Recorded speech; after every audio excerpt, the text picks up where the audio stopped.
Hello എല്ലാ കൂട്ടുകാർക്കും നമസ്കാരം. മൗനരാഗം സീരിയലിൻ്റെ ഇന്നത്തെ ആ ഒരു ഗംഭീരമായിട്ടുള്ള വിശേഷത്തിലേക്ക് എല്ലാവർക്കും സ്വാഗതം. അപ്പോൾ നിങ്ങൾക്ക് വീഡിയോസൊക്കെ ഇഷ്ടമാകുന്നുണ്ടെങ്കിൽ ആദ്യം തന്നെ ഒന്ന് ലൈക്ക് ചെയ്യാൻ മറക്കരുത് കേട്ടോ. നേരെ നമുക്ക് കിരണിൻ്റെയും കല്യാണിയുടെയും ഒക്കെ ഇന്നത്തെ ആ ഒരു വിശേഷത്തിലേക്ക് പോയാലോ. അങ്ങനെ നമ്മുടെ സരയു അപ്പുറത്തെ വീട്ടിൽ നമ്മുടെ കല്ലുമോൻ്റെ പിറന്നാളിനെ കുറിച്ച് സംസാരിക്കുക. അമ്മേ, ആ വൃത്തികെട്ട കൊച്ച് കല്ലുമോൻ അവൻ്റെ ബർത്ത്ഡേയുടെ അന്ന് തന്നെ എൻ്റെ കുഞ്ഞിൻ്റെ ഫംഗ്ഷനും നമ്മുടെ വീട്ടിൽ വെച്ച് നടത്തണം. മനുവേട്ടൻ്റെ നിലയ്ക്കും വിലയ്ക്കും ഒക്കെ ഒത്ത് പോകുന്ന രീതിയിൽ ഫംഗ്ഷൻ അറേഞ്ച് ചെയ്യേണ്ട ഉത്തരവാദിത്വം അമ്മയ്ക്കോ അച്ഛനുമാ. പിന്നെ അച്ഛൻ്റെ തല അമ്മ തല്ലി പൊട്ടിച്ച് വെച്ചിരിക്കുന്നത് കൊണ്ട് ഞാൻ ഇനിയിപ്പം അച്ഛനോടൊന്നും പറയാൻ നിൽക്കുന്നില്ല. അതുകൊണ്ട് എല്ലാ കാര്യങ്ങളും മുന്നിൽ നിന്ന് അമ്മ തന്നെ നടത്തേണ്ടി വരും. എടി മോളെ, അതിന് അന്നത്തെ ദിവസം വരുമ്പം നിൻ്റെ കുഞ്ഞിന് ശരിക്കും ആ ചടങ്ങ് നടത്തേണ്ടുന്ന ദിവസം അല്ലല്ലോ. നീ എന്തിനു മോളെ ഇങ്ങനെ വാശി പിടിക്കുന്നതെന്നൊക്കെ പറഞ്ഞ് ശാരി സംസാരിച്ചുകൊണ്ട് നിന്നപ്പോഴാണ് മനുവും അതുപോലെ ബേഗാസുരനും കൂടി ആ വീട്ടിലേക്ക് കയറി വരുന്നത്. വണ്ടിയിൽ നിന്നിറങ്ങിയ ബേഗാസുരൻ്റെ അടുത്ത് എങ്ങനെയുണ്ടോ, തലയ്ക്കിപ്പോൾ നല്ല സുഖമുണ്ടോ എന്ന് ചോദിക്കുക മനു. എടാ, നീ ഇനി അധികം സംസാരിച്ചു കഴിഞ്ഞാൽ എനിക്ക് നിന്നോടുള്ള ദേഷ്യം മുഴുവനും ഈ മിറ്റത്തിട്ട് ഞാൻ തീർക്കും. അതുകൊണ്ട് മാറി നിൽക്കുന്നതായിരിക്കും നിനക്ക് നല്ലതെന്ന് ബേഗാസുരൻ പറഞ്ഞു. ഞാൻ ഈ മുറിവുകൾ ഉണങ്ങുമായിരിക്കും, പക്ഷേ എൻ്റെ മനസ്സിലേറ്റിരിക്കുന്ന ഈ മുറിവ് അതൊരു കാലത്തും മാറില്ലടാ.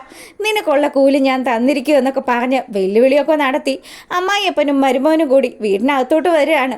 സരയുവാണെങ്കിലോ അച്ഛനെ കൂട്ടിയിട്ട് റൂമിലേക്ക് പോയി. അച്ഛൻ റെസ്റ്റ് എടുക്കട്ടെ എന്നൊക്കെ പറഞ്ഞ് ഈ സമയം ശാരിയുടെ അടുത്ത് വന്നിട്ട് മനു ആണെങ്കിലോ എന്നോടുള്ള ദേഷ്യമാണല്ലേ നിങ്ങൾ നിങ്ങളുടെ ഭർത്താവിൻ്റെ തലയ്ക്ക് തീർത്തത്. അതേടാ, നിന്നോടുള്ള ദേഷ്യം തന്നെയാ. നീ ഒരു അലമ്പാണെന്നും നീ അലമ്പാണെന്ന് അയാൾക്ക് അറിയാമായിരുന്നത് കൊണ്ടുവാ അയാൾക്ക് തല്ല് കൊടുത്തത്. പിന്നെ നിന്നെയൊക്കെ എന്താ ചെയ്യേണ്ടത്, നിന്നെയൊക്കെ പച്ചയ്ക്ക് കത്തിക്കുക ചെയ്യേണ്ടത് എന്നൊക്കെ പറഞ്ഞ് വെല്ലുവിളി നടത്തുന്ന ശാരിയുടെ മുന്നിൽ, അതേ നിങ്ങൾ എന്നെ പച്ചയ്ക്ക് കൊളുത്താൻ വരട്ടെ, അതിനു മുന്നേ നിങ്ങൾ ഒരു കാര്യം ആലോചിക്കണം. നിങ്ങളിതൊക്കെ പറയാനായിട്ട് എന്തെങ്കിലും ഒരു അർഹത നിങ്ങൾക്കുണ്ടോ? നിങ്ങൾ ശരിക്കും ഇവിടുത്തെ ആരാ? നിങ്ങൾ മോളെപ്പോലെ കൊണ്ടു നടക്കുന്നവൾ നിങ്ങളുടെ വല്ലവരും ആണോ എന്നൊക്കെ ഇവൻ ചോദിക്കുക.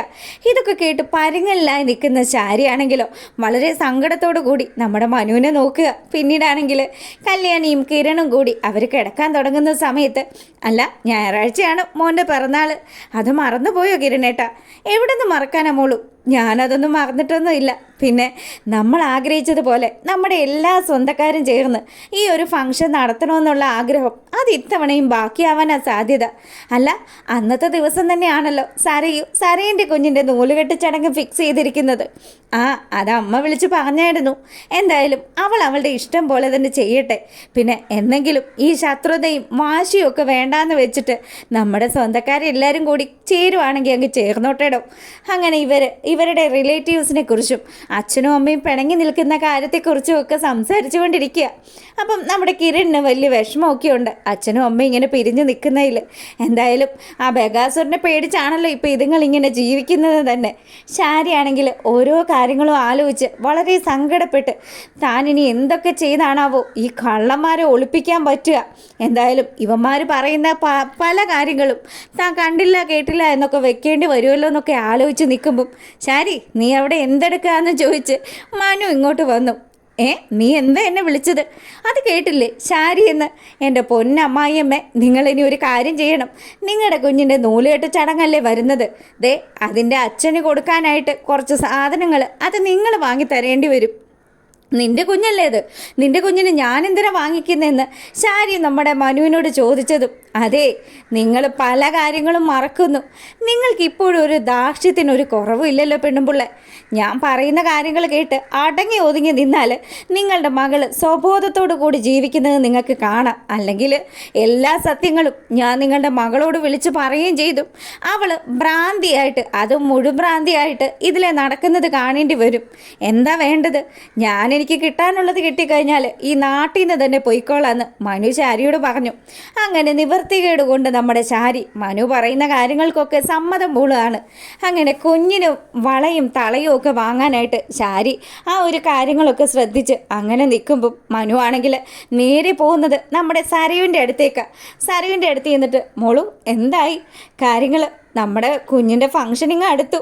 ആ മനുവേട്ട, ഞാനും അത് തന്നെ ആലോചിച്ചുകൊണ്ടിരിക്കുക. പിന്നെ ഉണ്ടല്ലോ, നമ്മുടെ കുഞ്ഞിൻ്റെ ഫംഗ്ഷൻ നമുക്ക് ഞായറാഴ്ചത്തേക്ക് വയ്ക്കാം. നമ്മൾ ശനിയാഴ്ച ആണല്ലോ പ്ലാൻ ചെയ്തത്, പിന്നെ എന്തിനാ അത് ഞായറാഴ്ചത്തേക്ക് മാറ്റുന്നത്?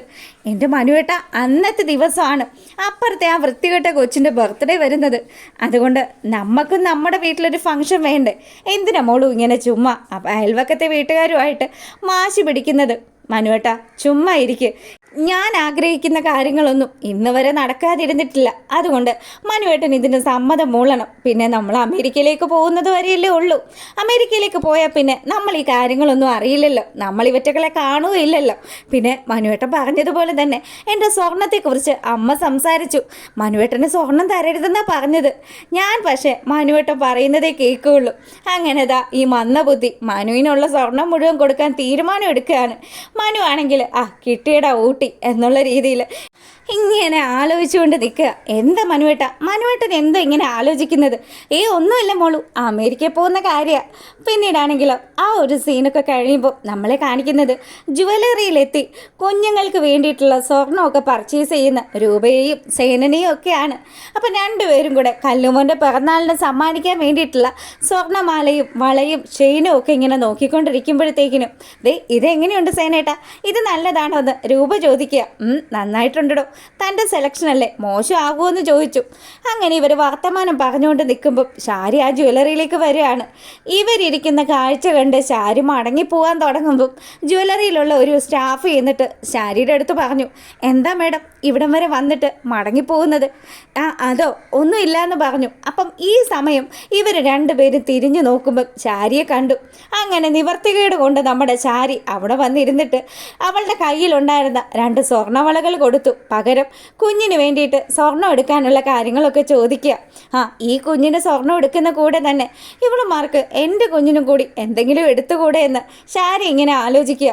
എല്ലാം ഒക്കെ ആഗ്രഹിച്ച് സ്വത്തിനോടും പണത്തോടും സ്വർണത്തോടും ഒക്കെ മോഹമൊക്കെ ഉണ്ടായിരുന്നത് എനിക്കാ. പക്ഷേ ജീവിതം ഉണ്ടല്ലോ, എൻ്റെ ജീവിതം കോഞ്ഞാട്ടയായി പോയി. ഒരു മെനകെട്ട ഭർത്താവും ഒരു വൃത്തികെട്ട മരുമകനും വന്നു കയറിയതോടുകൂടി എൻ്റെ ജീവിതം നായ നക്കിയെന്നൊക്കെ പറഞ്ഞ് ശാരി ഇങ്ങനെ കുശുമ്പ് കുത്തി ആലോചിക്കുക. ഈ സമയം ഒരു 12 പവൻ്റെ മാല വാങ്ങിയിട്ട് നമ്മുടെ സേനൻ രൂപയുടെ കഴുത്തിൽ അണിയിച്ചു കൊടുത്തു. ഇതുകൂടെ കണ്ടപ്പോൾ പൂർത്തിയായി. ശാരിക്ക് കുശുമ്പ് ഇരട്ടിയായി. എന്തൊക്കെയാ ഞാനിവിടെ ഉള്ള വാള അങ്ങോട്ട് കൊടുത്തിട്ടാ സാധനം വാങ്ങിക്കുന്നത്.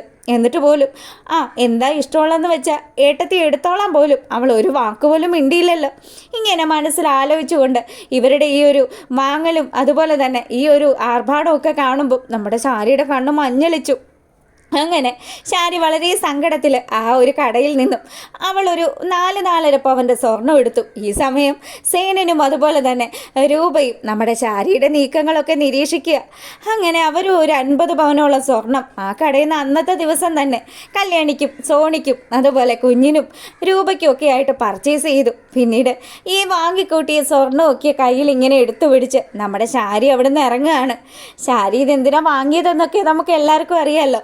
നമ്മുടെ മനുവിൻ്റെ ഭീഷണി ഭയന്നുകൊണ്ട് മനു പറഞ്ഞിട്ട് മനുവിൻ്റെ കുഞ്ഞിൻ്റെ 28 കെട്ടിന് വേണ്ടിയിട്ട് അവൻ വാങ്ങിയതാണ് എന്നുള്ള രീതിയിൽ അവൻ്റെ കയ്യിൽ കൊണ്ടുവന്ന് കൊടുക്കാനായിട്ട് അങ്ങനെ ആ അമ്മ വളരെ സങ്കടത്തോടു കൂടി അവർ കാറിൽ കയറിയിട്ട് നമ്മുടെ മനു ഉള്ള സ്ഥലത്തേക്ക് ചെല്ലുകയാണ്. ഈ സമയമാണെങ്കിലും മനു നല്ല കൂളിംഗ് ഗ്ലാസ്സൊക്കെ വെച്ച് നല്ല ടിപ്പ് ടോപ്പായിട്ട് നമ്മുടെ ശാരിയെ വെയിറ്റ് ചെയ്ത് നിൽക്കുക. ശാരി വന്നതും ശാരിയുടെ വണ്ടിയുടെ സൗണ്ട് കേട്ടതും മനു പെട്ടെന്ന് തന്നെ തിരിഞ്ഞു നോക്കി. മുറ്റത്തൊരു ശാരി. അങ്ങനെ നമ്മുടെ മനു തിരിഞ്ഞു നോക്കിയിട്ട് ശാരി വരുന്നതും ശാരി സ്വർണം കൊണ്ടുവന്ന് നമ്മുടെ മനുവിന് കാഴ്ചവെക്കുന്നതും ഒക്കെയാണ് ഇന്നത്തെ വിശേഷത്തിലുള്ളത്. അപ്പോൾ എന്തായാലും നിങ്ങൾക്ക് ഇഷ്ടപ്പെട്ടിട്ടുണ്ടെങ്കിൽ ഒന്ന് ലൈക്ക് ചെയ്തേക്കണം. പിന്നെ സബ്സ്ക്രൈബ് ചെയ്ത് കാണാത്തവരൊക്കെ ഒന്ന് സബ്സ്ക്രൈബ് ചെയ്തുകൂടെ സപ്പോർട്ട് ചെയ്തേക്കണം. അപ്പം എല്ലാവർക്കും നല്ലൊരു ദിവസം ആശംസിക്കുന്ന കൂടെ നെക്സ്റ്റ് വീക്ക് പ്രമോ വിശേഷം ഇന്ന് രാത്രി ഇടുന്നതായിരിക്കും. എല്ലാവരും കയറി കാണണം കേട്ടോ. എപ്പോഴും തരുന്ന ഈ ഒരു പിന്തുണയും സ്നേഹവും ഒക്കെ തുടർന്നും പ്രതീക്ഷിച്ചുകൊണ്ട് അപ്പോൾ ഇന്നത്തെ വീഡിയോ നമുക്ക് അവസാനിപ്പിച്ചാലോ? അപ്പോൾ ഓക്കെ, താങ്ക് യു.